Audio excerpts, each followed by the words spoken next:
That is the new Jeep Cherokee. It's a model with 44 years of history behind it, and I'm going to give you a quick walk around of what's new on this updated model.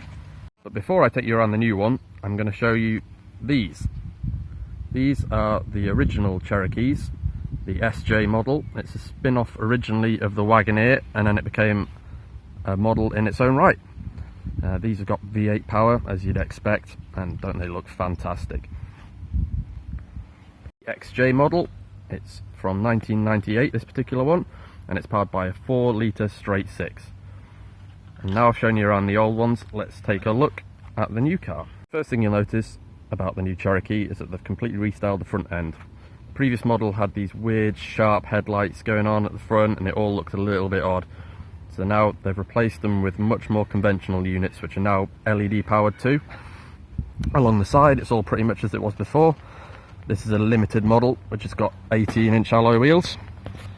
And moving on to the back, there was nothing really too wrong with how it looked before, so it's a fairly subtle change.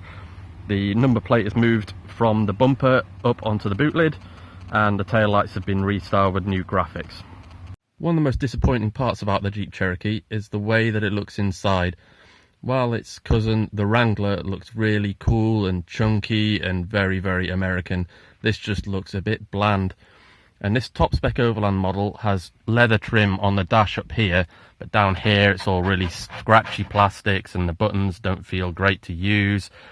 On the plus side, this infotainment system is far better than what you got before. It loads very quickly. The graphics are okay, it's fairly simple to use, and it gets Android Auto and Apple CarPlay.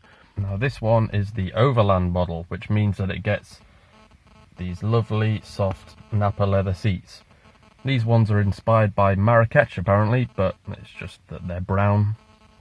If we take a look in the back, you can see that it's actually fairly roomy. Legroom is good, headroom is good. It's not quite as roomy as a BMW X3, but then it's a little bit smaller overall anyway, so that's not a really big deal. Moving on to the boot, the Cherokee has 570 litres of space, which is actually really good for this class. There's plenty of space, it's a big, wide, square shape, so it's very easy to load stuff into.